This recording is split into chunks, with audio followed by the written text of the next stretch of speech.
guys. I just need to say, this is one of the funnest interviews I've ever done in my life. Man. I'm not lying to y'all, bro. Thank you. I'm telling you, this is why I should have been Puerto Rican, bro. This is why. ¿Y yo qué está pasando? Y él dice, es que torneo dio positivo. Y yo, ¿qué? Positivo. ¿Te gusta? Bueno. La analítica o la información te gusta. Bueno, con la analítica la gente no tiene que pensar tanto, ¿entiendes? Ya lo del el baseball sense y todo eso, eso ya pues lo estás tirando a la borda. Hermano, yo no quería firmar porque lo que ellos me estaban ofreciendo era lo que tú lo acabas de decir, $10,000, pero no me querían pagar mi educación. Wow. Y yo lo que le decía a ellos, oye, olvídense de darme bonos, paguen mi educación, porque yo quería que mi educación estuviera pagada. No olviden que hay que pensar, hay que estar delante. Si ellos te están trayendo una mente y tú pones la tuya a funcionar, son dos mentes trabajando, eres más fuerte. Y me dice ayer, oye cabrón, ¿verdad que voy a darle ayer? No te pares a batear, salte de ahí que esto está bien rico. 2017, eso siempre se me va a quedar. Ese clásico, demasiado en la ambas, en la ofensiva y defensiva, o sea, tuve buen clásico. Y defensivamente ese clásico tuvo demasiado, viví mucho. Era súper diferente y uno tirando 25 entradas en 60 juegos para un relevista es demasiado, porque en 60 juegos jamás tú vas a tirar 25 hits. Cogiendo la base y parándote y dándote un selfie. He dicho nombre, no he dicho nombre todavía.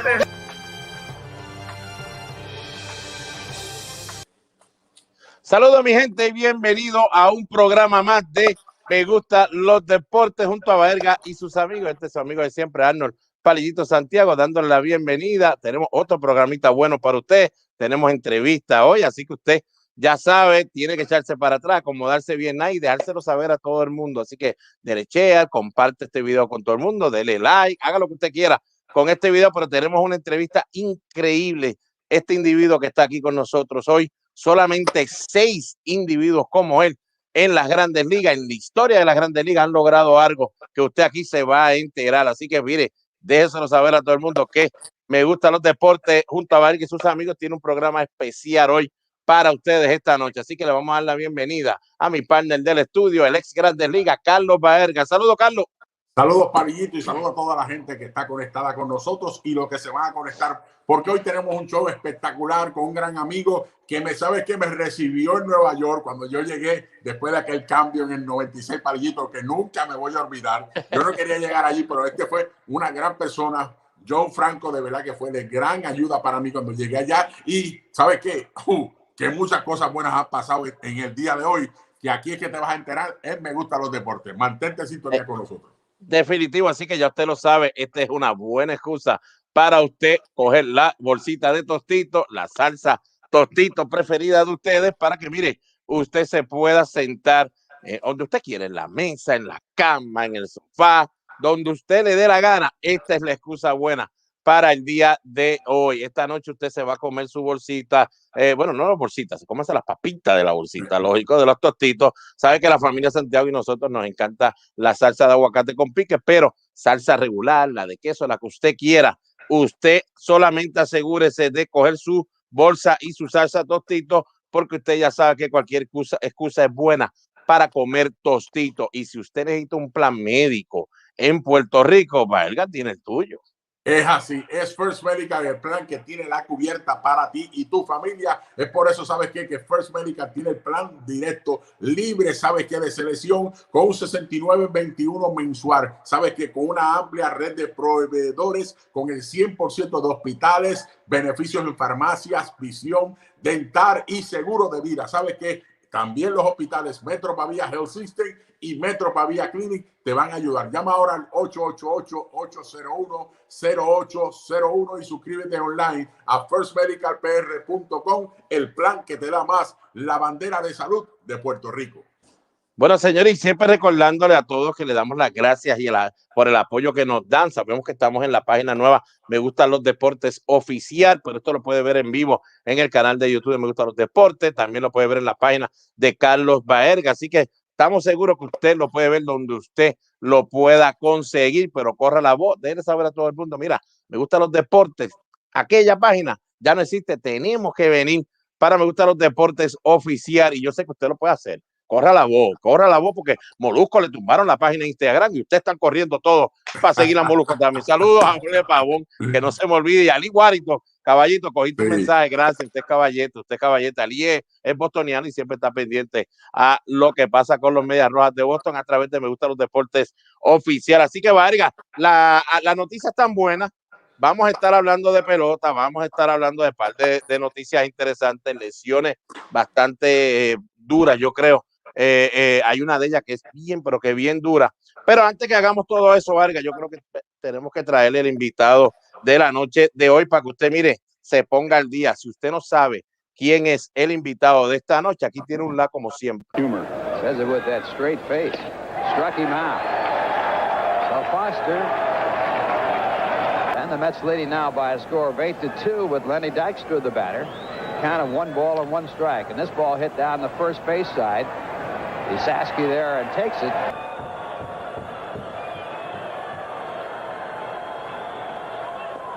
Did he go? He did. Unbelievable. Good job by Franco. Mitchell's out of there.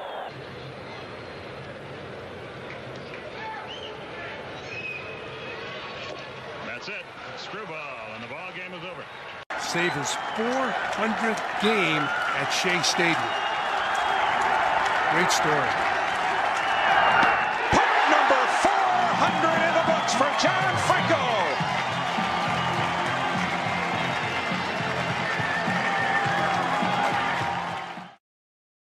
And here is our special guest for tonight's show, John Franco, one of the best closers in the game, one of the best guys in the history of the game.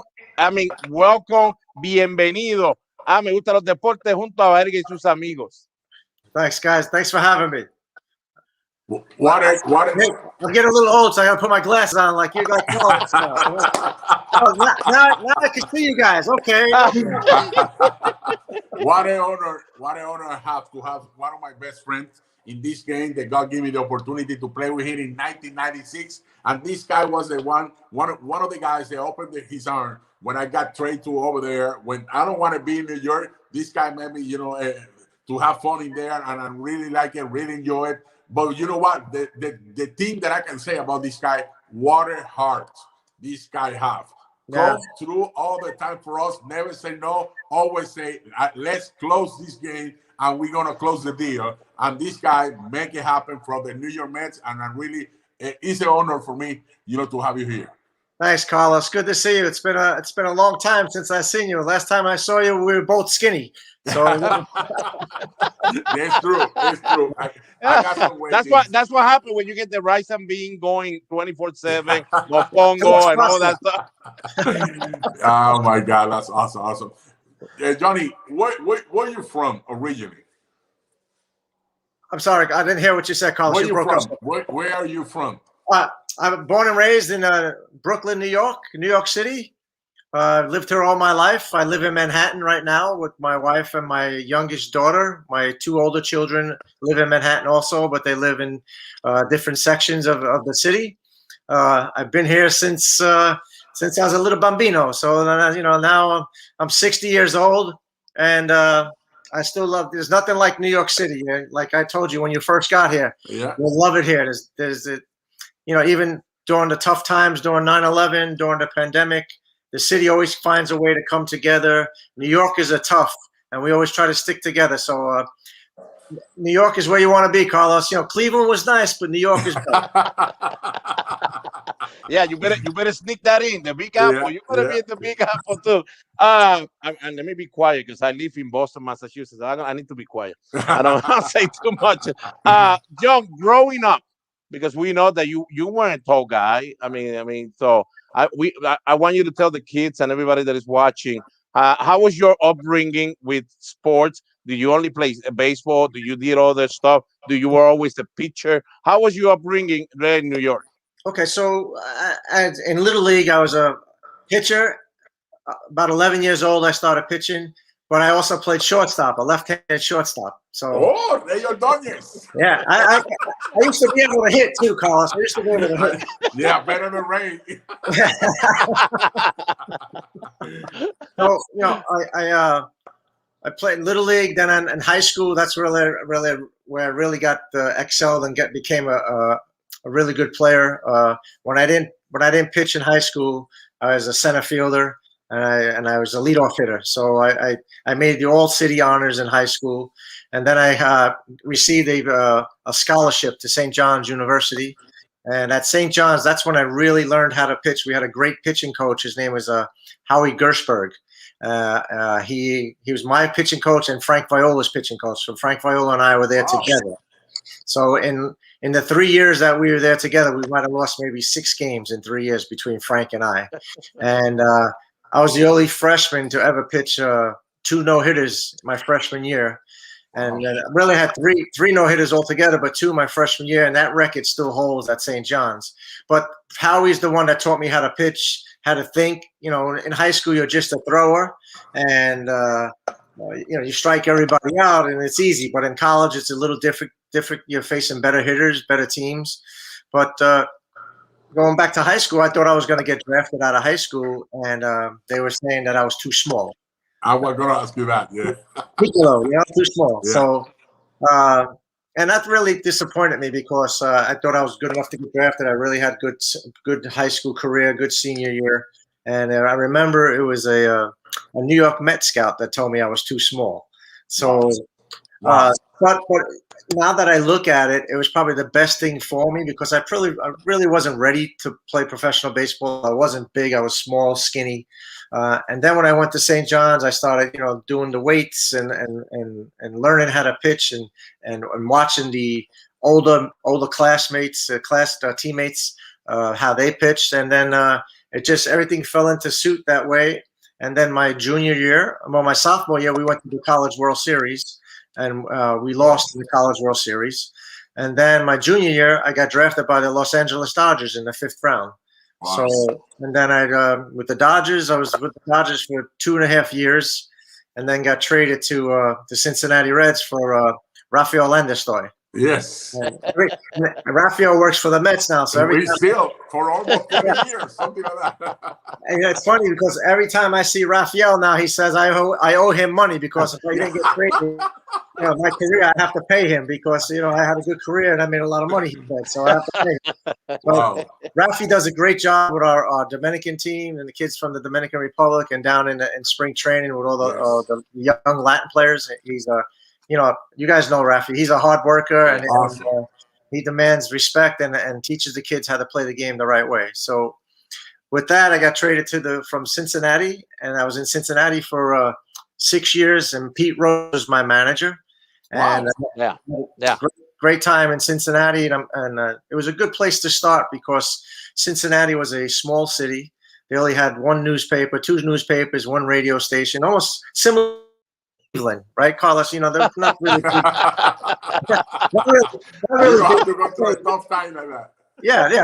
really. Not really a big newspapers and TVs and stuff, but they loved their baseball there, and went there, and that's before we had the 3 divisions in the interleague. So Cincinnati was in the Western Division. So the 6 years I was there, we finished second place twice. 5 times. Out of the 6 years. So we would have been in the playoffs with the new system now, but unfortunately we wasn't. And then I got traded to the Mets in December of 1989. And I played for the Mets for 15 years. I was the captain for the last 5 years, which is unheard of because usually, as you guys know, a pitcher, especially a relief pitcher, can't be captain. Shouldn't be captain. But I know. It should be Keith Hernandez. Keith Hernandez, position players. Yeah. Keith Hernandez and Gary Carter were captains before me, and it just shows you that the respect my teammates had for me and the organization to give me the honors of being captain to the organization. Wow. Johnny, let us go suave. Because you are going. So that's good. I know you had to close. I think I'm getting in the game. I think I'm getting in the game now. This guy was like that in the clubhouse. Like that. I've never seen him down like suave. Never. never. Let me tell you something. Well, the Mets are, they're losing right now. They're losing 7-4. Okay. Yeah. Be quiet. I got something. In 1981, when you signed with the Dodgers, that year, Fernando Valenzuela became a star. See, you have that change up before, or you learned that watching him?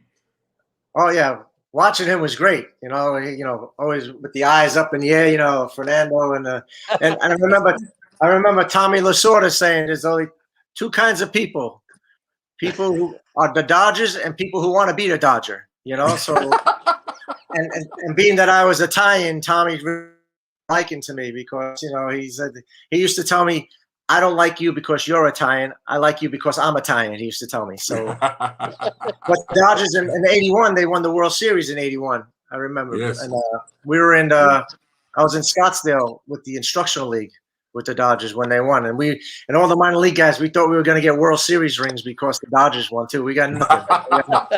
we had a plane ticket to go home.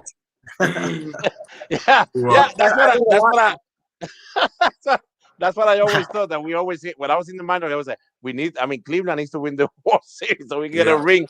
And then my dad is like, nah, I had to get mine because I made it play in the video. But that's not how it is. I said, but scouts get them. Why can't I get them? I learned a lot from the Dodgers because Dave Wallace was my pitching coach and Sandy Koufax were pitching coaches. So I learned a lot from Dave Wallace and Sandy Koufax, and it was great to have them. And Sandy Koufax went to the same high school that I went to.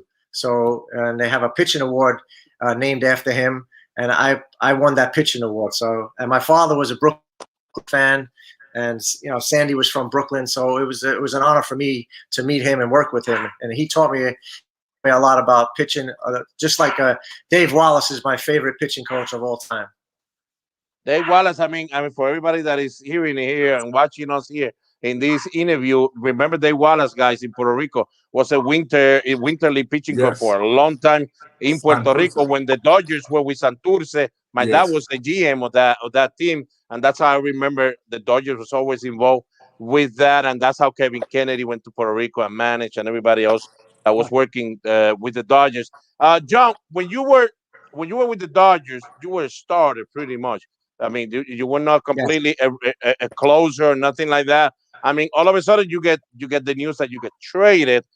First of all, how did it feel to be traded from the Dodgers to whatever the team you were going to go? At that time, you probably thinking, I don't care, I get traded, nothing I could do. I can't stop this. It's going to happen. And how was the transition when you get to that new team that is the Reds and they tell you you're going to go to the pen? Well, when I went to the Reds, I was still a starting pitcher because I was in AAA in Albuquerque, and I never forget the other guy that was traded with me for Rafael Ensto was a guy named Brett Wise, and he was their top relief pitcher in the minor leagues for the Dodgers. A couple of years later, and I was the throw-in pitcher, the extra guy. So, but when I went to Cincinnati, I was still a starting pitcher. I got traded from Albuquerque to Indianapolis. At the end of the year in Indianapolis, they brought up one of their top prospects. The Reds brought up their #1 draft pick. Carlos, you probably remember it. Ron, remember the creature, a big redhead guy. So when they brought Ron up, they put me to the bullpen because when I was a starting pitcher, I was a full energy guy, and not being a big guy. And come the 5th or 6th inning, I used to get tired a lot. So. And I had the type of arm to where I could throw every day. So moving to the bullpen was probably the best thing for me.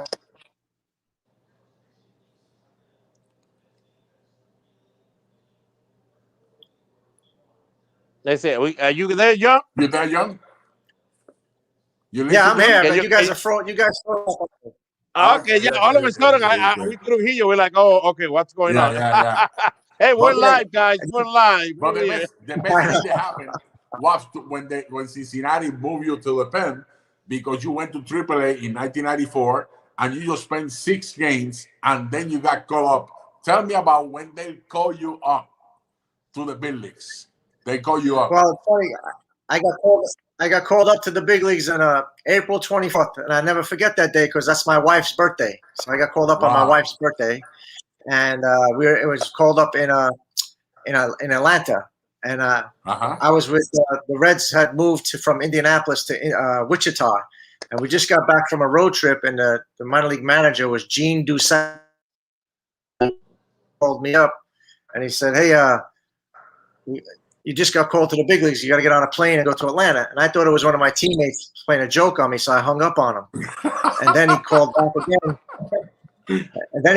again. And he started cursing at me. Then I knew it was him. So I said, "Okay." I met the team in Atlanta. I had everything I owned. I remember going into the lobby, and our equipment manager, Bernie Stowe, was there, and he said, "You plan on staying a while?" And I said, "Yeah. I don't want to go back to Wichita, or there's nothing in Wichita. You know, McDonald's closes at 7 o'clock. I knew that was bad."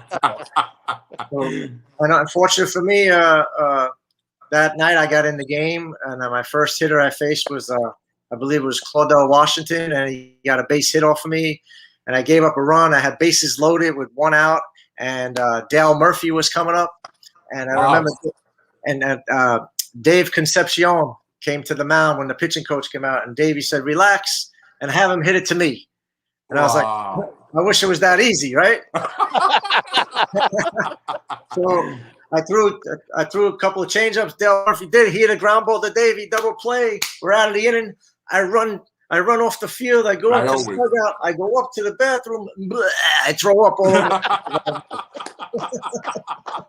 Hey, that's why we like to ask the players what happened that day when you got called up. You know, your first at bat. Always Palillito asks, "Tell me about your first at bat. Tell me about your first game," or something like that. Yeah. Because everybody get nervous. The people think, it's fun. That's what we want to be. But it's something that when you see so many people, you're in front of a player that you say, "Wow, these are my idols. And I'm playing here."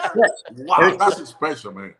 It's so special because, you know, I grew up watching Dave Concepcion and Ken Griffey Sr. Tony Perez was my teammate. Dan Dreesen, Buddy Bell. These guys were my teammates. And then that same year, Pete Rose became my manager. So I was like, oh, my God, these are the guys I watched growing up as a kid, and now I'm their teammates, you know? Wow. But, you know, that first game, I was very, very nervous. And then I'll never forget my first at-bat. I got up, you know, I haven't hit since high school. And I got up and I'm like, oh, my God. And I was facing, I forgot what, I think it was Tom Niedenfuhrer from the Dodgers. Oh, you still remember? Yeah, I'm sure I remember because he threw me an 0-2 slider. He threw me a slider. Do you believe he threw me a slider? When I saw him after the game, because we were roommates with the Dodgers, I said, "I can't believe you threw me a slider, man. You got to give me a fastball so I can hit it." So I struck out, of course, but it was a lot of fun. A lot of fun being up there. Hey, after you finished that first year with the Reds, and you had a good year. I mean, your ERA was below 3. I know that back then, still a reliever, closer wasn't really something that every team was using. I mean, when you were ready to come back for spring training for the next year, what did the Reds decided to tell you? I mean, we're going to use you as a closer. We're going to use you as a middle reliever. What did they tell you for you to get ready? Because I know that year was one that you ended up having another great year. Yeah. They really didn't say nothing to me. You know, they just said, you know, go to spring training, just do your work. Because really, you know, as a first-year player, as a young player, there really is no lock that you're going to make the team because you still have options, right? You know, you have 3 options. They don't have to take you. But being that I was left-handed, it helped me out a lot because we had another left-hander named Bill Shear, left-handed relief pitcher. But they didn't say nothing to me. And once the season started, I don't know if you guys remember Ted Power. He was the closer, and before Ted Power was one of my the guy that I really, really look up to was Tom Hume, a right-handed relief pitcher, and he won the Rolaids relief pitcher with the Reds also. So Tom Hume was one of my favorite people. I used to sit on the plane next to him and just pick his brain and talk to him about pitching and how to act, and you know, how to act on the field, how to act off the field. So you know, that spring I went to spring training, and once the season started, everything just fell into place. You know, Teddy struggled, and then gradually I moved into closing. I think I won 12 games that year. Yeah, 12-3. 12 saves. Yeah. So, the only reason why I know that because I looked at my baseball card before. That's all. Hey, let me tell you something. I played with Ted Power in Cleveland. he came to us with a mustache. You remember he used to have a mustache like that, like me. Hey, Palillito used to be like me with, you know, when he had a mustache. I remember what an awesome teammate. That awesome porn star movie. Yeah, porn star movie. Yes, it was. You know, in Cincinnati, we weren't allowed to have facial hair. You weren't allowed to have facial hair. Wow. So, when I got traded to the Mets, I had a mustache. Okay, you can have whatever you want with the Mets. You're in New York. You can have whatever you want. No, I got a question. After that year, you made your first All-Star game. Tell me about, you know, because I know that you was a dream come true, come to the big leagues, but you have success right away. When I see your ERA, it's amazing. 2.61, 218, 294, 252, 157, 3.1, 253, 293. That's dominate for too many years in a row, especially when you don't throw more than 95, 96, 97.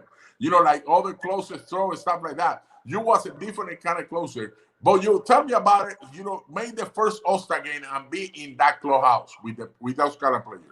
Well, it's funny. When I made my first All-Star game, Tommy Lasorda was the manager. Wow. And it was in Houston. And I never forget, my roommate at the time, when I was with the Dodgers, was their #1 pick named Dave Anderson. And I told Dave Anderson, I said to Dave, I said, tell Tommy I have a $25,000 bonus if I make the All-Star game. I'll give him some money. So Tommy, I get picked for the All-Star game, and Tommy says, "Where's my $10,000?"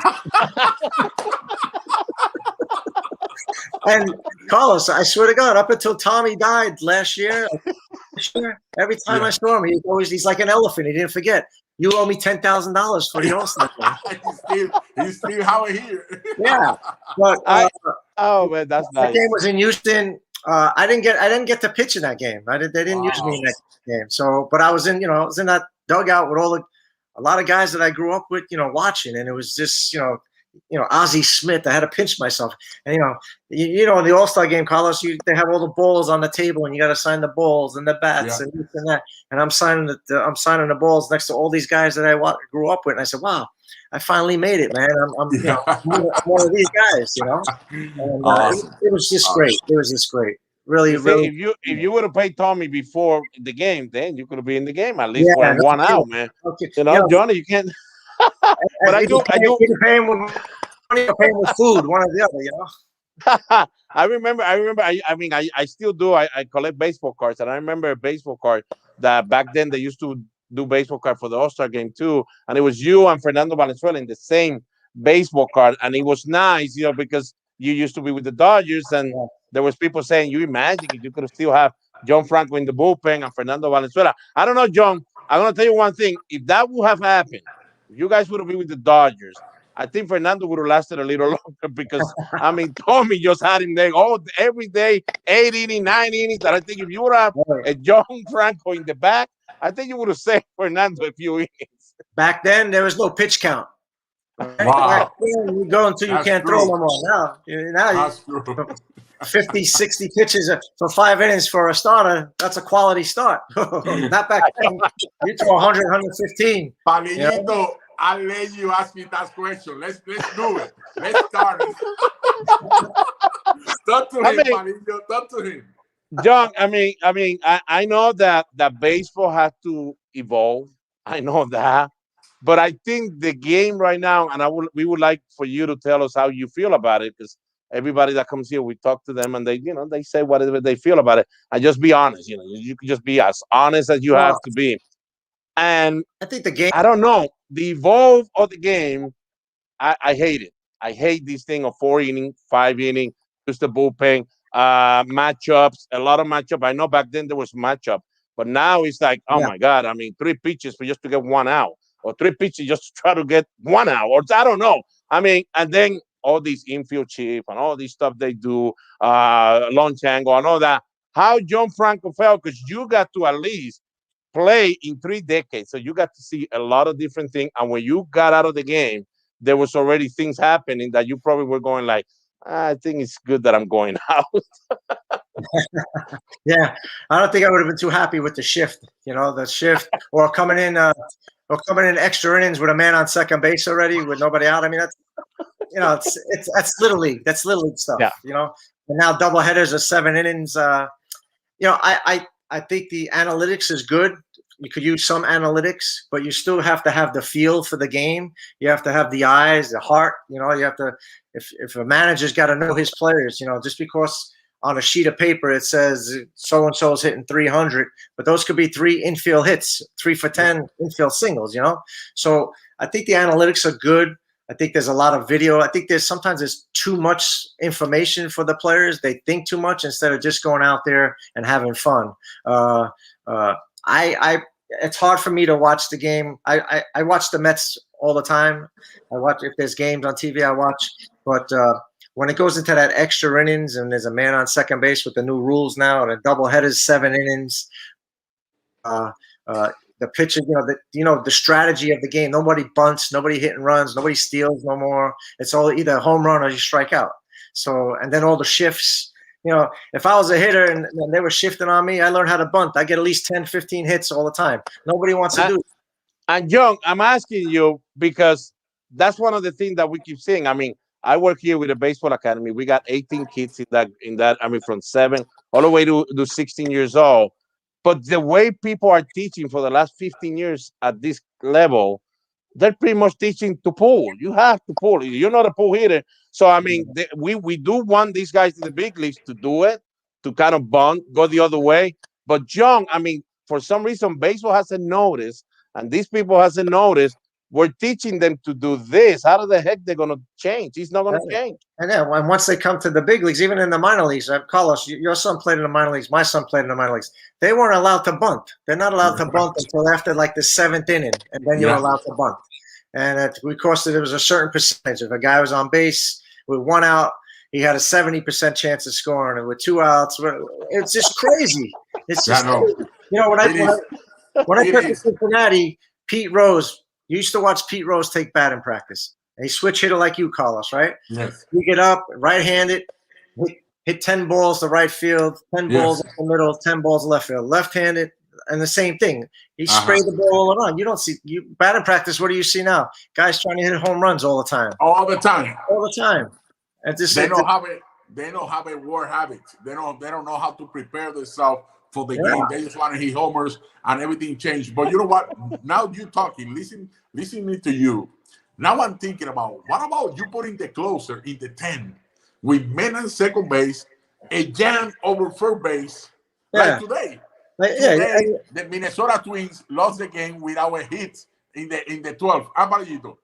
I mean, Johnny, I know, John. I mean, so people know about it, and the kids and the fans. We got fans here that go crazy, and they hate me because I'm a Boston guy. I'm a Red Sox fan, whatever. Well, I'm sorry the Mets beat you in '86. Sorry about that. Hey, we just had a little trouble. We forgot. The analytics didn't tell us that we had to tell Bill Buckner, stay on the dog, don't go.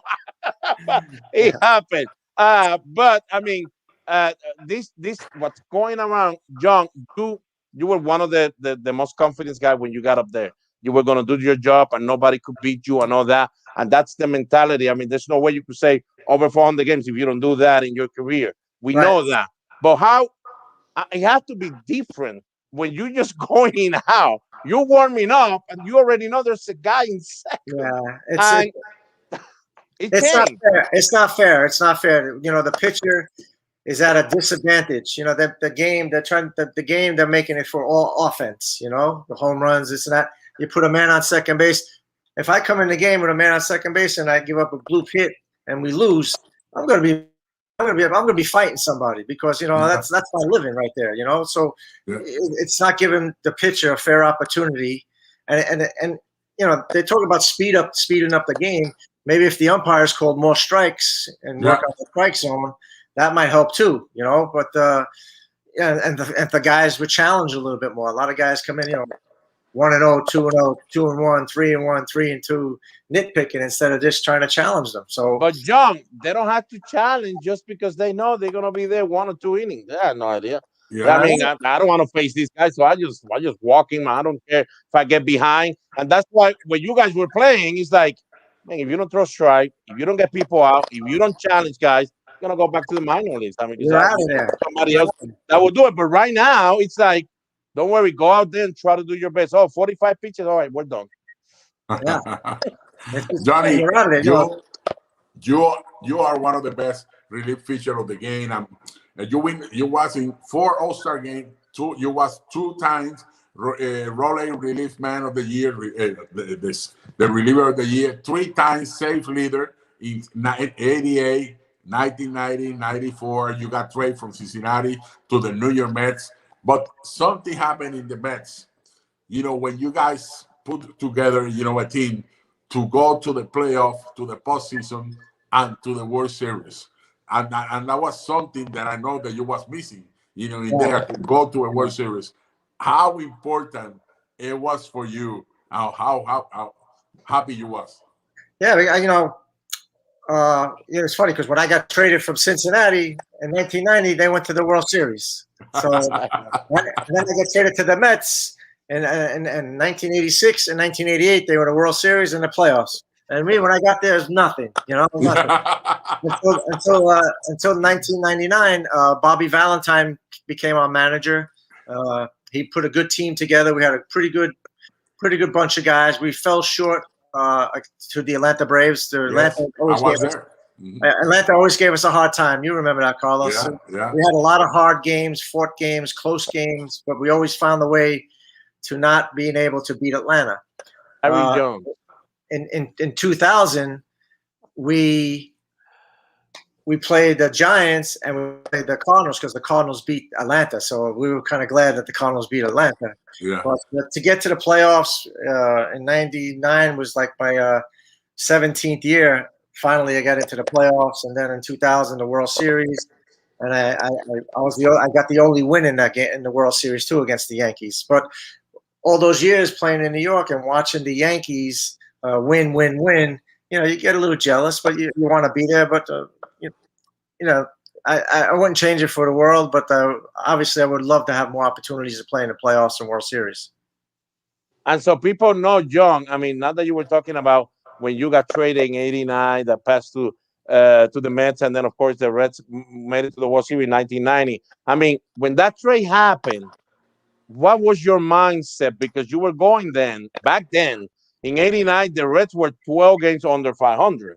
Right. They had some young guys coming up, and things could happen. But you went to the Mets that they finished that year 12 games over 500. So I'm thinking that probably John is saying, well, I mean, it's sad that I had to leave Cincinnati, but I did so many good things there. But I'm going home, and I'm going home to a good team. So to wait into 99, I don't think that was in your mind that you were going to wait to 99 to wait it somewhere.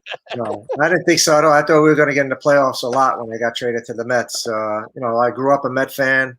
When I played in Cincinnati, Paul O'Neill, Barry Larkin, Ron Oster, Ken Griffey Sr., all those guys were from Cincinnati playing for their home team.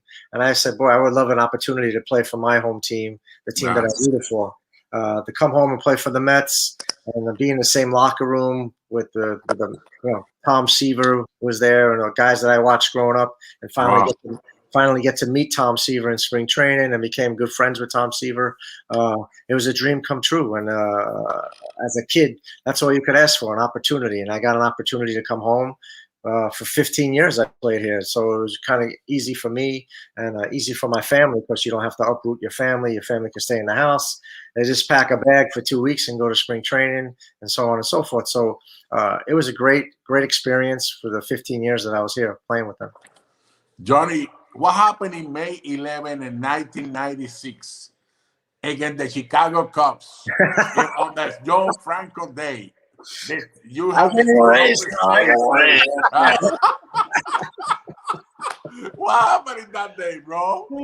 We had a little team fight. I remember Pete Harnish was the pitcher, and he threw in or he hit one of the Cub players, and then he was batting, and a pitch came close to him, and he was good friends with Scott Service, who's the manager of the Mariners, the Seattle now. Yeah. and they were just going back and forth. And the next thing you know, Pete just threw a punch at Scott, and then all craziness went crazy. It was crazy. Both benches were in the dugouts. Who's this? Somebody hit me over here. Blah, blah, blah, blah. And I never forget. It was John Franco Day.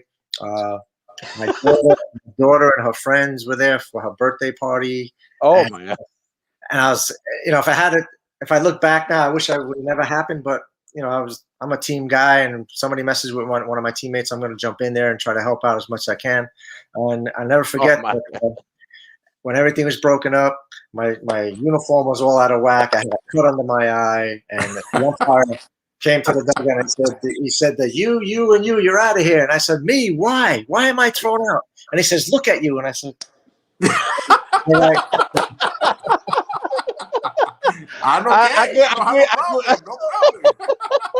I could imagine all your kids and your family. I think the birthday might be tomorrow. Yeah. It might be.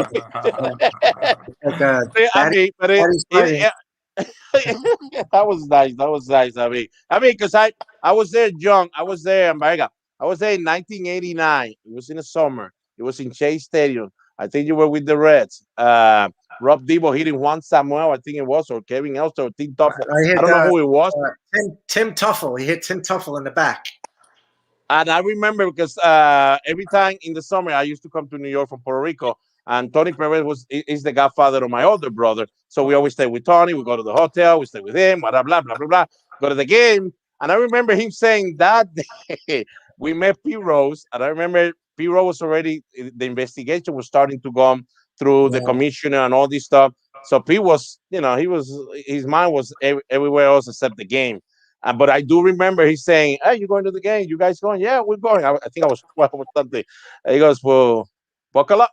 Things happen in Chase Stadium with the Reds. Yeah. And I don't know if it was something brewing before that, because, I mean, they acted, Tony and Pete acted like they knew there was something was going to happen. Well, when Cincinnati, we had a fight against the Reds in Cincinnati, when Eric Davis and Ray Knight, and I think that was in 1986. And then in Cincinnati, I think Dibble hit Tuffle or Juan Samuel. I don't know who he hit in Cincinnati, and they were pretty mad about that. And then when we got to New York, Dibble hit Tuffle right in the middle of the back. I mean, he just smoked him pretty good. And Tuffle had enough. And Tuffle's one of the nicest guys in the world you ever want to meet. And for Timmy to get mad and go after him out, and then all hell broke loose. And then Dibble and Norm Charlton, they're just crazy. They just everybody. So that's part of the game. That's part of the game. You don't see that no more, right, Carlos? To protect your players. No. If you pitch inside, everybody wants to fight. You know what? No. The thing is, now you cannot fight. If you look somebody wrong, the league find you. Yeah. Find you.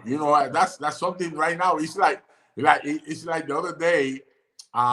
This guy's lying second base, and the second baseman taking away, pushing him, taking away on him, and he tells the umpire calling out, still calling out, and he pushes the shortstop, pissed off. And that was in the Cleveland game, right? Yeah, the Cleveland game. Yeah. For that, he got suspended today.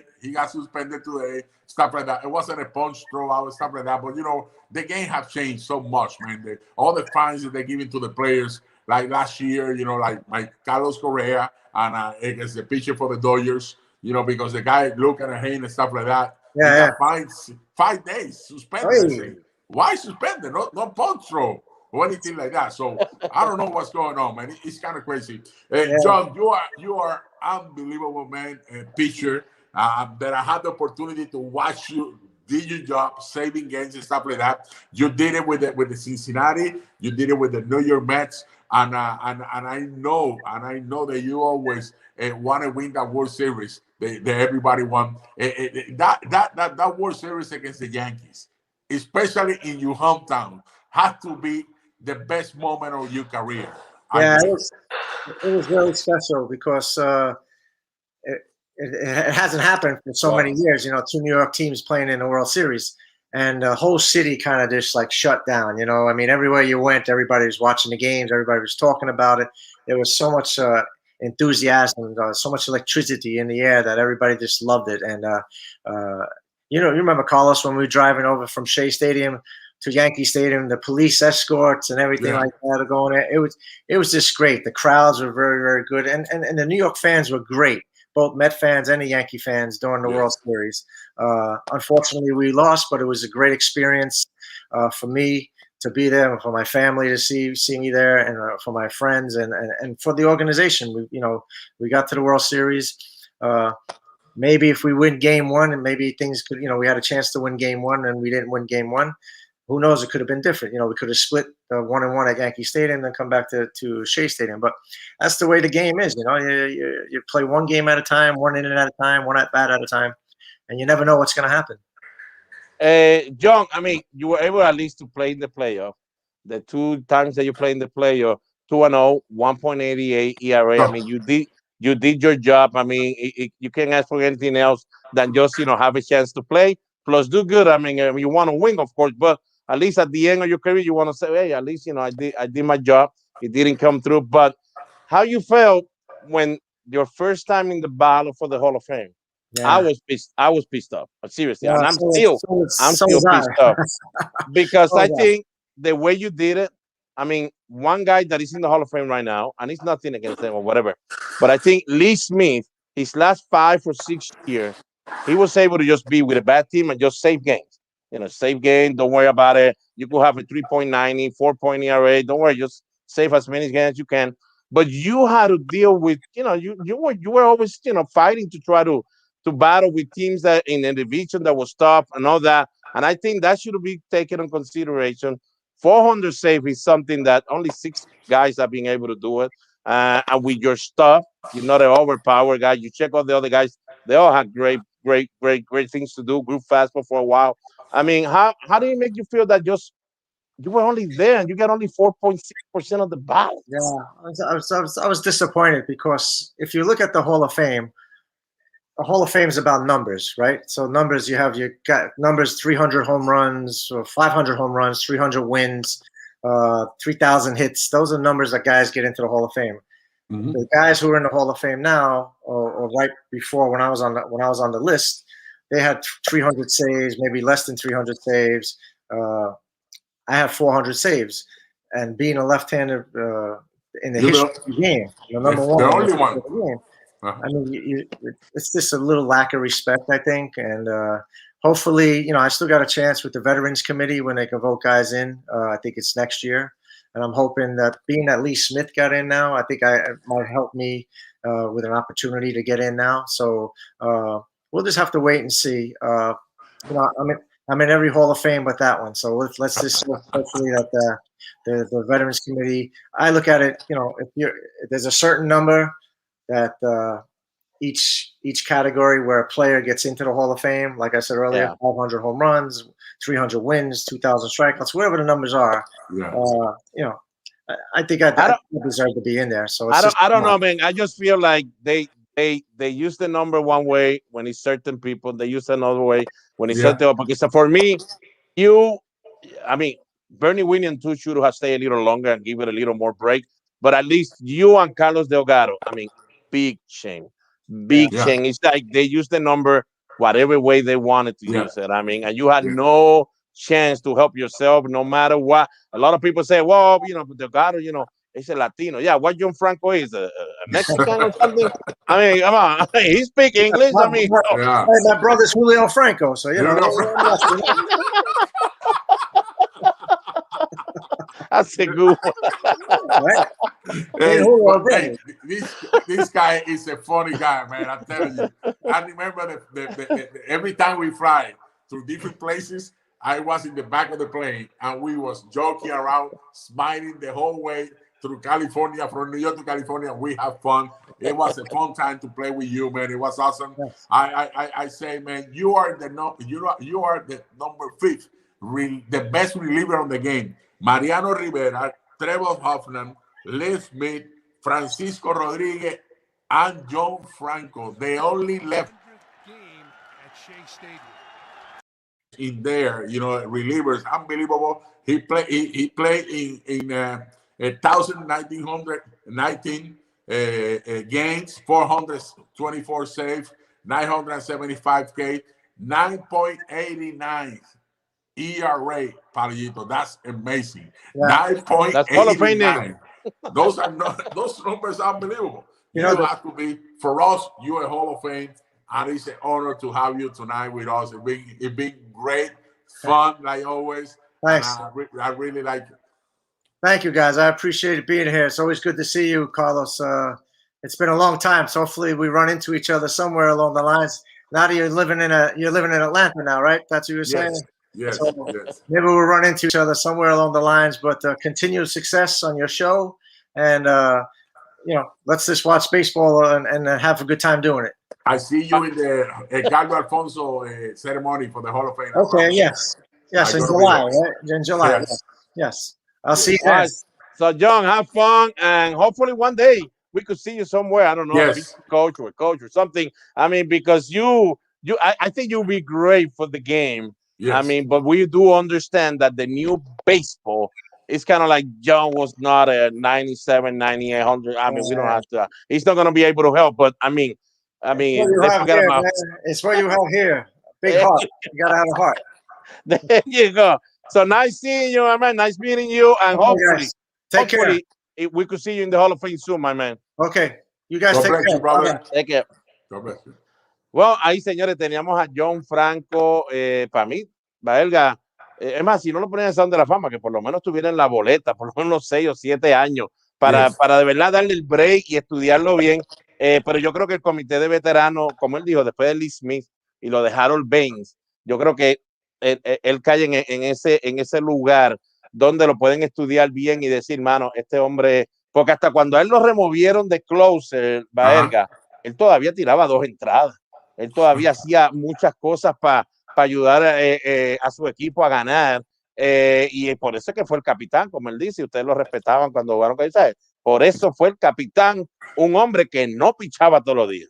Billy, oye, de verdad que John Franco era increíble. La misma velocidad, siempre la vi, la misma, no cambió nada. Lo mismo en el aire, ahí tuviste ponchar. ¿Cuántos ponches tuviste de Baribón? No fueron muchos los que tuviste. Sí, no. Y ese fue poncharlo. Este hombre sabía quitarle, ponerle, tirar la bajita, tirar el buen cambio, un buen slider, sabía lanzar. Y sí, también Billy Warner va a estar en el salón. Para mí tiene que estar en el Salón de la Fama porque no le están dando mucho amor tampoco. Exacto, no le están dando mucho amor, pero por lo menos sí lo han dejado. Pero es lo mismo. Billy tiraba sobre 100 millas. Sí, eso por es otra si acaso, cosa. Señores, el primer turno mío en la Liga Invernal de Puerto Rico fue contra Santurce y Billy Wagner fue el que me ponchó, que fue a Puerto Rico como abridor con Santurce.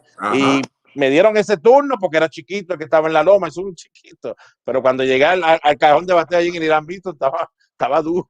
Era chiquito, tan nada. Pero es eso. Yo creo que como él no tiraba duro, era un tipo que, créeme, señores, vamos a hacer todo lo posible por tratar de conseguir todas las peleas de John Franco, porque John Franco estuvo envuelto en un montón, pero no era que él las empezaba, sino que era que él era parte del equipo. Y señores, del Bronx, ¿qué ustedes creen? Está acostumbrado a sobrevivir. Eso es así, Palillito. Mira, te tengo que dar una noticia. Los Bravos de Atlanta le acaban de ganar a los Yankees de Nueva York. Y adelante, hermano, diablos. Wow. Y mi Boston está, es que no sé cuánto está. Boston está perdiendo. Acá está lloviendo todo el día, veremos a ver si eso nos trae una ayudita. Pero nada, Baerga, ahora pues, para darle un recap de lo que está pasando en el béisbol de la Grandes Ligas, pues pudimos ver cómo este equipo de Oakland se pudo llevar esta victoria con error del tercera base Arraez, es que se llama el muchacho de Venezuela, creo que es Luis, que terminó jugando tercera porque ellos sacaron a Josh Donaldson como por un corredor emergente, y por eso es que entonces termina jugando tercera, y tú sabes que ahí en Oakland, Baerga, y aquí lo hemos dicho un montón de veces, por eso para mí Matt Chapman está en otro nivel también como tercera base, porque es tan abierto allá atrás, señores, cuando él coge la bola a la tercera y tú miras para allá, igual que el Ciore, todos esos fanáticos de allá pueden anotar fácil, saliendo a correr después que la bola pase de primera base. Y esta jugada se ve claro que Araez, si se me olvida el apellido bien del muchacho, se ve claro que cuando él la cogió y miró, ahí todo eso se abrió allá atrás y dijo, wow. Y como tú sabes que antes Baerga, y yo quisiera que esto volviera al béisbol, no creo que vaya a volver, se cogió un infield antes del juego. Se cogió un infield y tú te podías rotar, o sea, tú te podías rotar y pues te ponías en tercera, aprendías cómo se ve aquello, porque coger roleta y tirarla cuando sabes que no hay presión, eso es diferente, pero en un infield ya está la fanaticada ahí, tú quieres lucir bien, tú quieres, tú sabes, pues entonces tú le metes un poquito y te vas, mira, si la tiro aquí estoy bien, si la tiro por acá voy a tener problemas, y se vio claro, Baerga, porque no estuvo ni cerca y el tipo no es un corredor rápido, Laureano batió casi con los codos, como uno dice, eso salió lento del cajón de bateo y Arraez se vio claro que cuando la cogió dijo, es más, quién sabe, Baerga, puedo estar equivocado, pero quién sabe si Arraez estaba diciendo no bate por aquí, pues va a ser llena 2 años, no bate por aquí. No, de verdad que juego perdido, segundo partido consecutivo para el equipo de Minnesota, 11 partidos ahora, el equipo de Oakland, después de haber perdido 6 partidos consecutivos, ganar 11 es un récord también en la Grandes Ligas. Wow, un trabajo espectacular. Palillito me estaba contando cómo el picheo ha lanzado en los últimos partidos. Han hecho un gran trabajo. Olson y Lowry han llevado la voz cantante del bateo de ellos. Olson sacó 2 bolas hoy. Lowry ha estado bateando un montón también. Son los 2 bateadores grandes de ellos, junto a Brown también en centro field. De verdad que el equipo de Oakland ha hecho un despertar que tiene a todo el mundo pensando, esto será for real lo que está ocurriendo aquí, Palillito. Esa es la pregunta. Ustedes saben que yo no los veo llegando muy lejos a este equipo de Oakland. Pues si como analista no los veo llegando muy lejos, Baerga, pues entonces uno busca, ¿verdad? Y mira bien los números.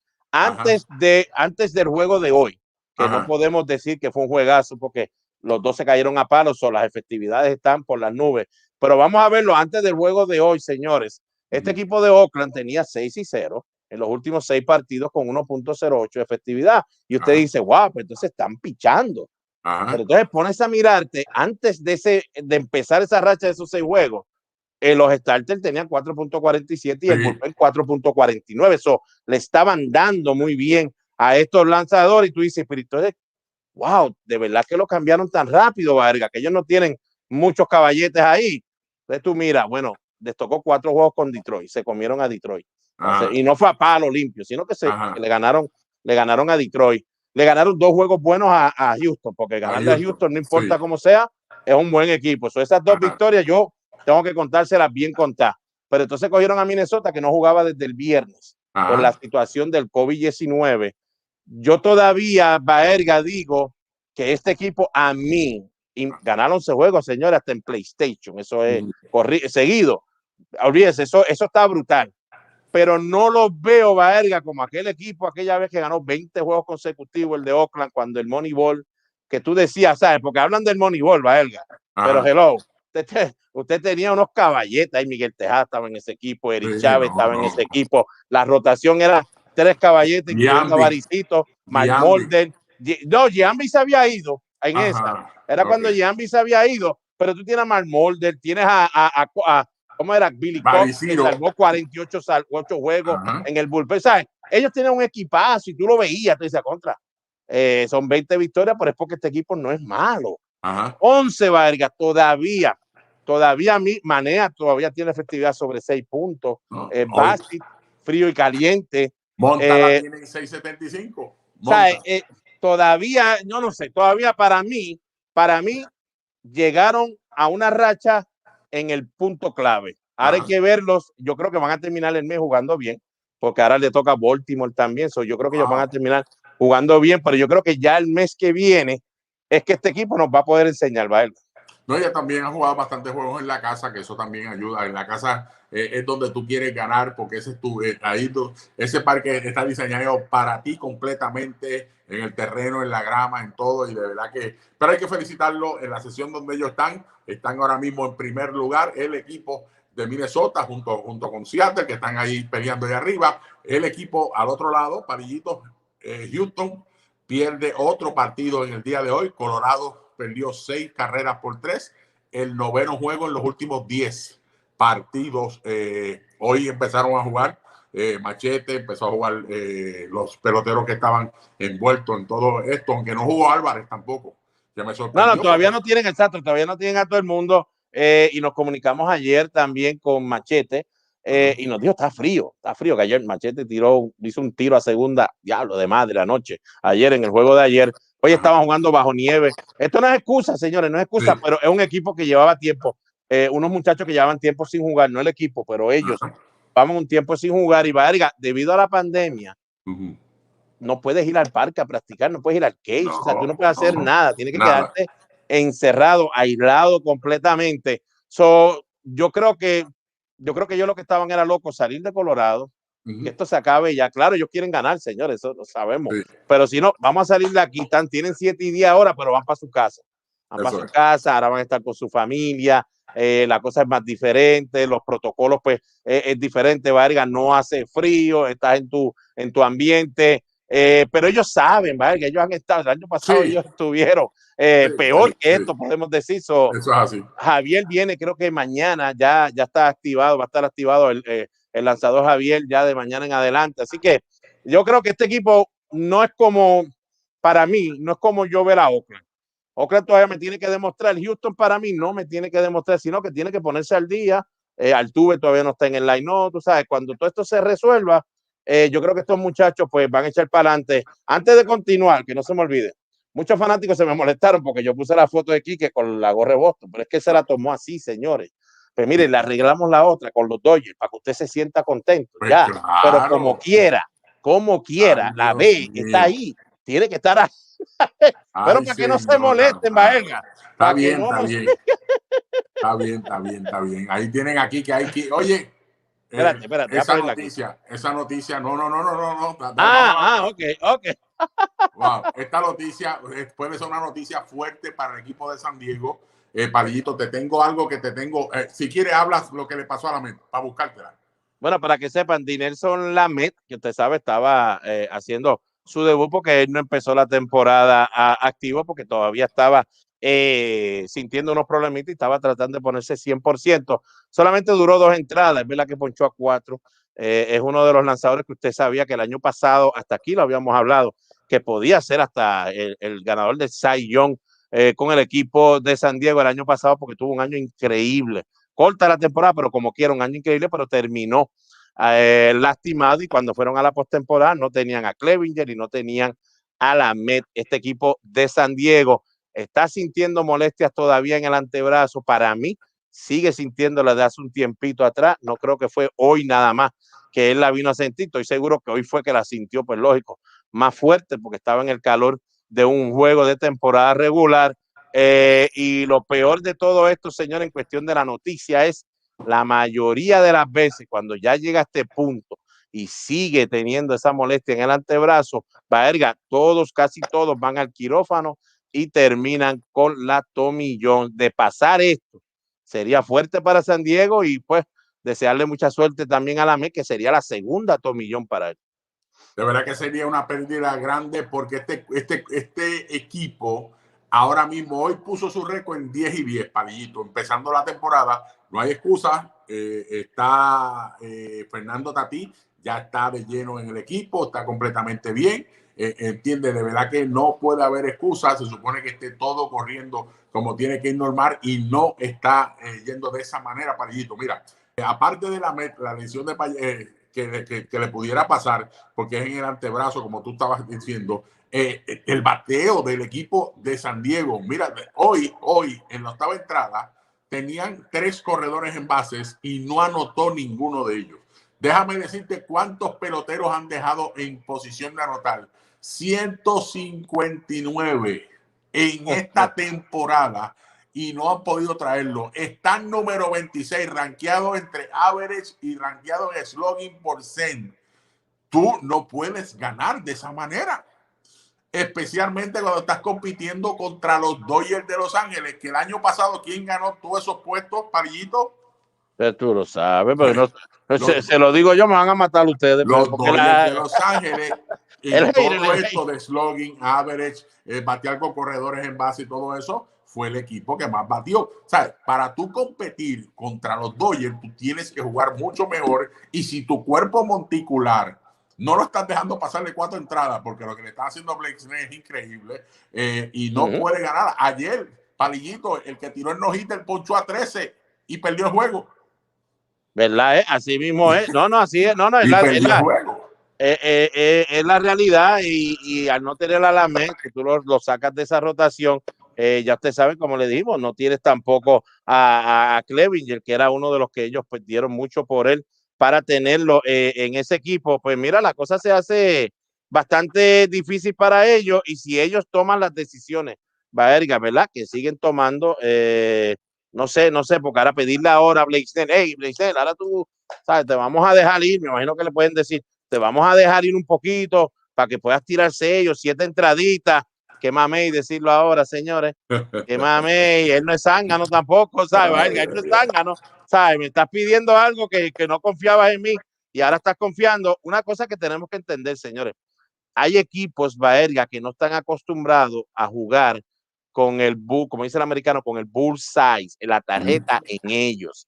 Ellos la tienen antes de empezar el sprint training por las movidas que hicieron, por todo lo que han hecho y por lo que el año pasado lograron conseguir. Así que son todos, señores, toda la liga quiere estar encima de este equipo de San Diego y para que usted tenga una buena idea de la situación que está sucediendo en ese equipo. En los últimos 14 días, Baerga, el equipo está bateando 2.18 nada más y se ha ponchado 106 veces en 435 turnos al bate. En otras palabras, Baerga, tienen problemas en poner la bola en juego. No, yo tiene, de verdad que no, lo que les dije a ustedes, número 26 rankeado en todos, en average y en slugging, y han dejado 159 corredores en base con un equipo como el que ellos tienen, con Machado, con Tatis, con Hosmer, con Mayo. Tiene el equipo completo. Hay que bregar, Baerga, hay que bregar. Yo no les voy a contar el juego de ayer, Baerga. Yo no se lo voy a contar, porque definitivamente, señores, Colby Burns lo que estaba era en su mundo, y sigue estando en su mundo. Sí. Tú sabes, 6 entradas, 10 ponchas. Ayer se convirtió, por si acaso no vieron la noticia que subimos, se convirtió en el primer lanzador abridor de la historia, señores, de la historia, no Jacob deGrom, sino Colby Burns en ponchar 36 bateadores empezando una temporada. Digo, ponchó más ya porque ya va por 40 sin dar una base por bolas. Escuche bien, sin dar una base por bolas. Mañana, Baerga, porque es que no lo quiero traer ahora porque tenemos la entrevista y ya estamos terminando. Mañana yo les voy a traer una numeración A y una numeración B. Así que así, y usted me va a decir quién es deGrom de esos dos. Usted me va a decir a mí quién es deGrom de esos dos. Más nada le voy a decir. Los dos son caballos. Los dos son caballos, pero este hombre desde el año pasado también, los números son impresionantes. Quiero decirte quién es el lanzador, porque él es de los iniciadores, pero el relevista con más ponches consecutivos y no base por bola. 51, ¿sabe quién fue? Kelly Jensen. 51, y él le rompió el récord a Wainwright, ahí tenemos a Noah Syndergaard, Sean Doolittle, Billy Warner y Dennis Eckersley. Ahí están viendo los números. De verdad que tu Palillito eres un caballo, siempre estás preparado para todo eso, eres un monstruo. Pero este hombre el año pasado, y vuelvo a repetirlo porque lo dije hace un par de días atrás, yo estoy impresionado con este muchacho y no lo veía y nadie hablaba de él, porque siempre hablaban del que quedó novato del año. ¿Cómo se llama él? Sí, yo sé quién tú dices. Ay, caramba. Que era el mejor pitcher que ellos tenían. Que William, Devin Williams. Devin Williams, que este año tiene efectividad en 6 puntos algo, pero este hombre el año pasado 4-1, 2-11 efectividad, 59 entradas, 88 ponches. Este hombre está dominando completamente. Ahora entiendo por qué Carlos Peña le gusta este equipo de Milwaukee. Carlos, que se vaya. Carlos, que se vaya a otro lado. Carlos, ¿qué pasa? Espérate. Déjame hablarte, Palillito. El 1 y 2 de este equipo están nasty. El 1 y 2, te puedo comparar con el 1 y 2. Ahora no. Y Burns y Woodruff. Ellos dos. Woodruff tiene un problema y volvió a hacerlo. En 2 salidas lo ha hecho otra vez. Es la quinta entrada. Eso sí, si él logra pasar la quinta, él termina 6 y está bien. Pero lo único que para mí, Baerga, es el problema con Milwaukee todavía. Ajá. Es que los demás, los 3 abridores que le siguen, tienen que usar el bullpen full, usarlo mucho. Y ahí es que yo creo que veo el problema, pero tienes razón. Estos primeros 2 en una serie de 3 juegos, te puede eliminar cualquiera. En una de 5-3 te puede eliminar este equipo. Y me gusta Peralta, creo que Peralta puede hacer ese trabajo también, pero vamos a ver. Yo creo que el 1 y 2 son los que más me gustan del equipo de Milwaukee. El cerrador es un caballete. Ahora que todo el mundo esté healthy, que es lo más importante en esos equipos. Palillito, más noticias. Hoy los indios de Cleveland y Chicago no jugaron a causa de el parque está snowball. Pensé que en Boston iba a pasar lo mismo, pero no se pudo jugar. Sobrevivimos. Mira, hay gente que siempre me está gritando, especialmente en TikTok. Yo los estoy escuchando, señores, especialmente en TikTok, Palillito, Arnold allá. Siempre me dicen, Cuba, que tú no hablas mucho de los cubanos. Que yo les pago, yo tengo que esperar que los cubanos hagan algo para yo poder, ¿verdad? Ponerlo. Pues mire, aquí está. Usted sabe que ayer, los otros días, perdón, contra Cleveland, José Abreu pegó 2 cuadrangulares, así que se convierte en multicuadrangular, era juego de multicuadrangulares. La gente en Cuba, para que ustedes, esto es para ustedes, mis amigos de Cuba, este es el récord, el que más juegos de eso ha tenido ha sido José Canseco con 36, Rafael Palmeiro con 34, Kendrick Morales, increíble que Kendrick no ha jugado tantos años como estos individuos y estuvo fuera un tiempo lastimado. Tiene 22, José Abreu entonces empató con Tony Oliva. Señores, si usted no sabe quién es Tony Oliva, busque los números. Caballete. Tony Oliva, otro que para mí se merece una buena oportunidad a través de los veteranos, igual que Luis Tián para el Salón de la Fama, y entonces Tani Pérez con 17. Así que ahí para que usted tenga también su noticia, Baerga, con nuestra gente cubana. Eso es así, tremendo. Y ayer, dando esos 2 cuadrangulares, que sumas a 18, está acercándose a la marca del equipo de Chicago White Sox, que son 26 de la primera base, Dios mío, que vino de los Dodgers. Que hablamos otro día.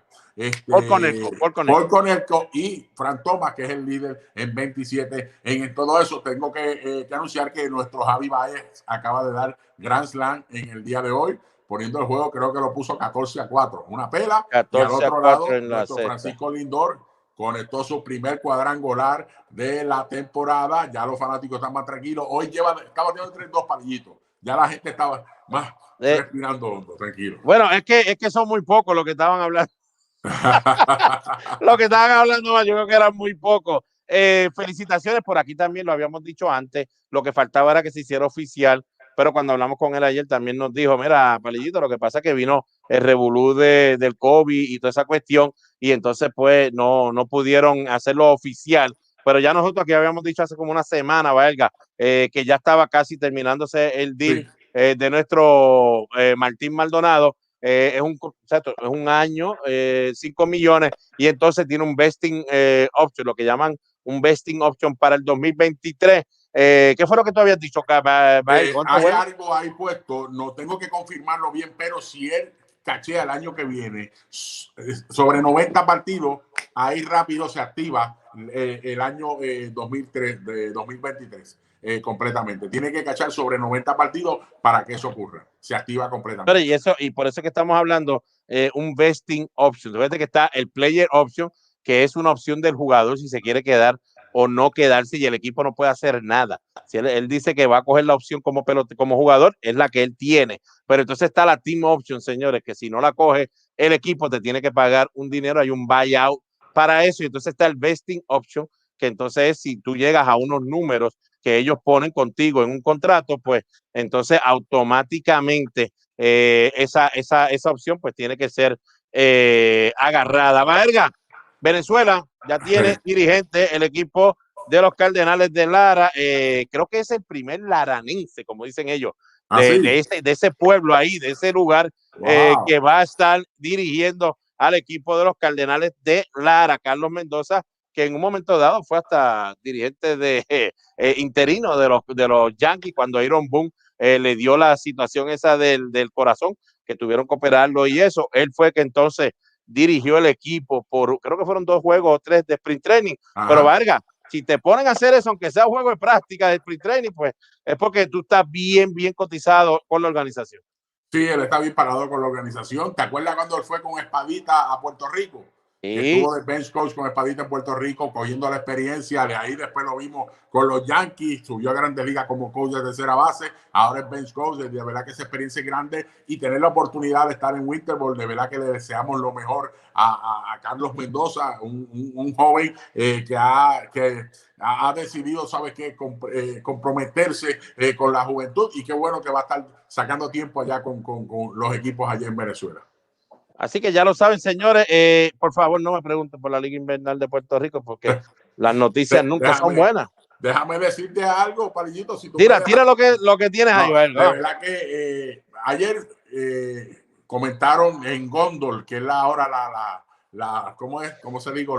Esto de la liga, oficial de la liga, porque eso es donde único se dan las noticias. Es por donde aparece, es lamentable. Es lamentable, pero ahí es donde aparece todo de la liga. Allí es que se va a encontrar todo. La liga dice que lo primero que dijo es, la reunión de ayer, Ponce tiene cuatro grupos interesados en traer la franquicia, pero el parque no está ready, Palillito. El parque no va, pues, difícil que está ready. No han tirado ni una piedra, no han tirado nada. No creo que pueda estar para esta temporada. No creo que esa sea una noticia grande. No, creo que es más ver la 22-23, la temporada 2022-23, no, ¿verdad? No ver la 21-22, porque 21-22, Baerga, ahí creo que también están diciendo, y después tú confirmaste, porque no te lo digan, o sea, Baerga también confirmó que había una reunión, la reunión se movió, creo que ahí dice a mediados de mayo. Nosotros tenemos el día, pero no lo tenemos que decir para nada, porque esto es solamente darle a usted esta noticia. Para mí, Palillito Santiago, Palillito, no Carlos Baerga, no se va a hablar, ni Palillo Santiago. Para mí, Palillito, lo veo un poquito lento el proceso otra vez con nuestra liga invernal. Me gustaría ver más movimiento, Baerga. Aquí tuvimos al presidente Galarza, le hablamos de los contratos, ¿te acuerdas? Sí. Yo le pregunté si la liga tenía que ver con los contratos, y él nos dijo cuando empieza la temporada nada más. O sea, si aquellos quieren hacer unos cambios a lo loco, pues ellos tienen control de eso. Él nos dijo que iba a bregar eso tan pronto se acabara la temporada. Eso es un cambio que tenemos que sentarnos y hablarlo, Coqui, Baerga, porque no hemos oído nada. Y si está pasando tras bastidores en esta época donde la tecnología y las redes sociales es lo más que te puede ayudar, si no, chequen a Venezuela, chequen en Santo Domingo y chequen en México. Si no saben cómo usar eso, Baerga, allá están tan buenos, ya que hablarlo como es. Sí. Allá están tan buenos con las redes sociales que mucha gente sabe quién es Franklin Mirabal, el que narra los juegos del Licey. Muchos a veces ni saben qué equipo narra. Nosotros porque sabemos del equipo y seguimos el béisbol. Hay mucha gente que no sabe nada, pero rápido dice, y hay un loco que grita y hace esto, ¿verdad? O sea, hasta eso en las redes sociales han podido conseguir en esas ligas allá. Tienen hasta los narradores, se conocen algunos de ellos bien. Y Baerga, yo no sé, yo creo que si la liga mañana mueve una piedra, tiene que decir. Bueno, aquí salió otra cosa ahorita, antes de empezar, eso fue antes de empezar todo esto, salió, explicó que la reunión se anunció también la lista de 6 jugadores, que es lo que no entiendo, se declaran agente libre. Kenny Vargas, Juan Centeno, Yadier Rivera, Giovanni Soto, Joneski Farga y Leroy Cruz del equipo de Cagua. Se declaran agente libre estos jugadores. Wow. Nombres. Esos son, si no me equivoco, Baerga, si no me equivoco, para que la gente se recuerde, porque recuerdo a Irving Falú, mi compadre, hizo lo mismo también.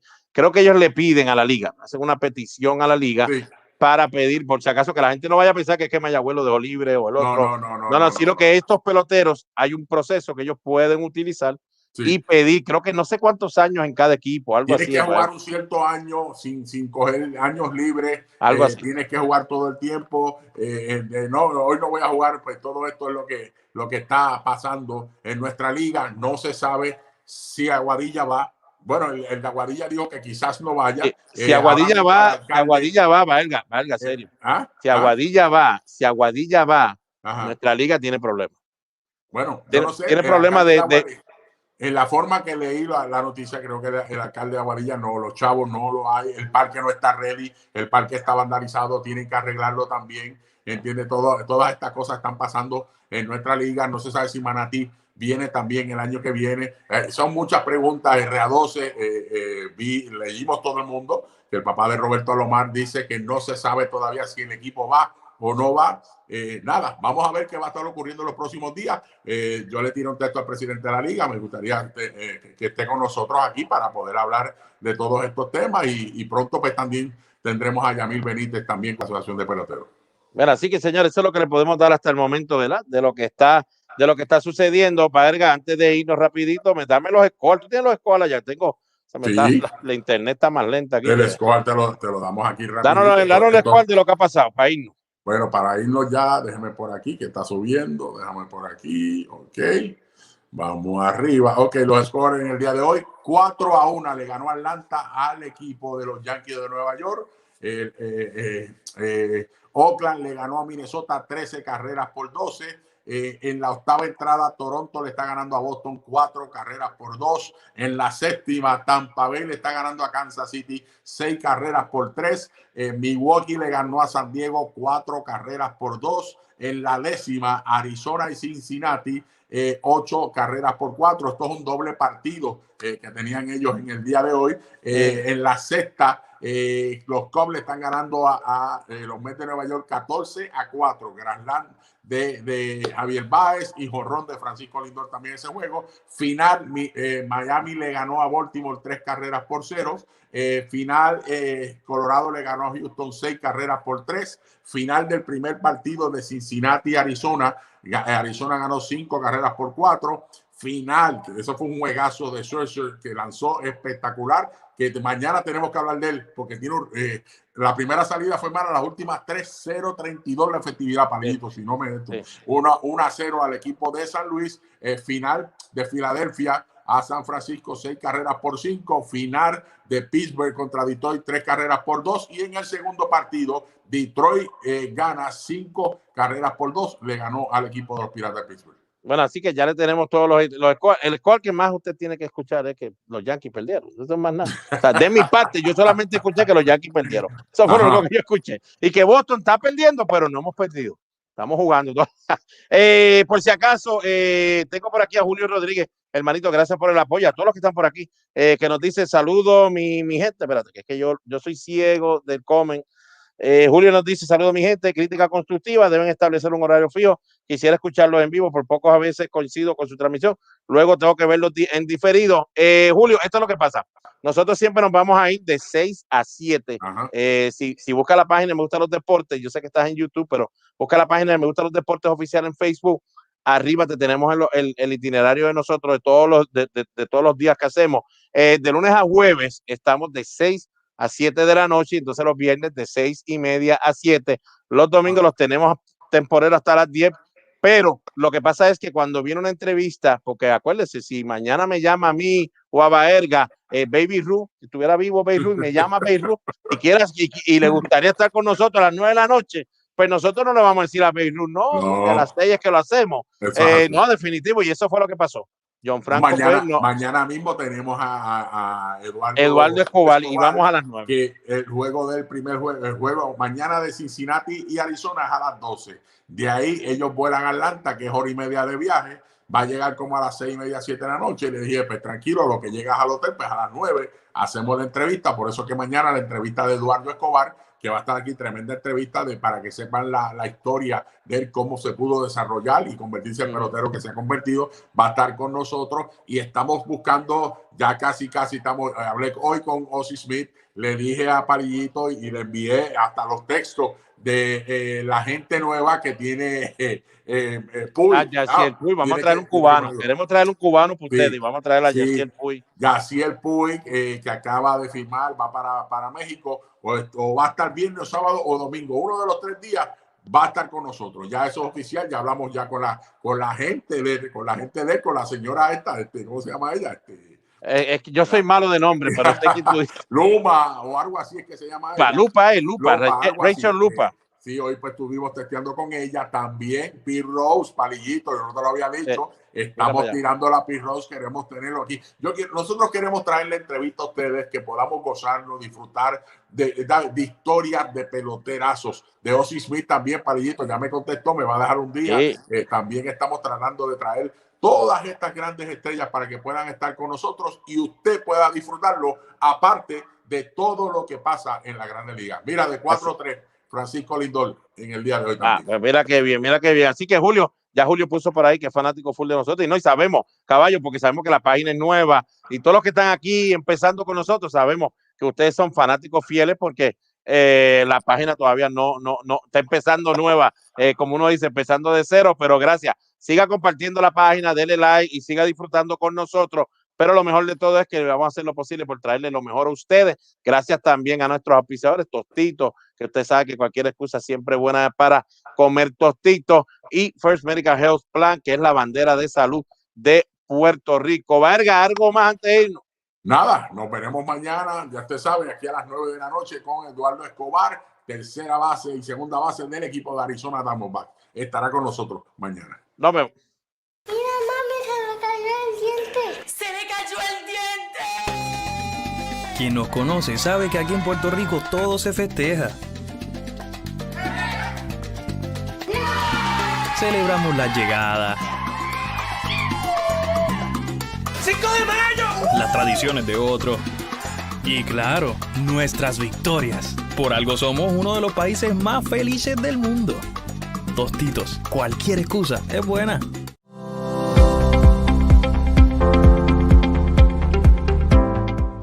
Saludos, soy Carlos Baerga y junto a First Medical Health Plan Inc. hoy quiero orientarte sobre los efectos secundarios de la vacuna contra el COVID-19. De acuerdo con lo que se conoce acerca del COVID-19, los expertos recomiendan vacunarte, ya que esto podría evitar que te enfermes gravemente, incluso si te contagias del COVID-19. Las vacunas ayudarán al sistema inmune para que estés en condiciones de combatir el virus si te ves expuesto al mismo. Esta acción también puede proteger a las personas a tu alrededor, en especial aquellas con mayor riesgo de enfermarse gravemente. Es posible que experimentes efectos secundarios luego de la administración de la vacuna, las cuales son signos normales de que tu cuerpo está generando protección. Estos deberían desaparecer al cabo de pocos días e incluyen dolor e hinchazón en el brazo donde recibiste la vacuna inyectable y en el resto del cuerpo. Fiebre, escalofríos, cansancio y dolor de cabeza. Si notas que estos efectos empeoran, consulta a tu médico. Para más información, accede a nuestra página electrónica www.firstmedicalpr.com. Búscanos en las redes sociales como First Medical Health Plan Inc. y danos like o follow. First Medical, el plan que te da más, está comprometido con tu salud y te informa sobre los efectos secundarios de la vacuna contra el COVID-19.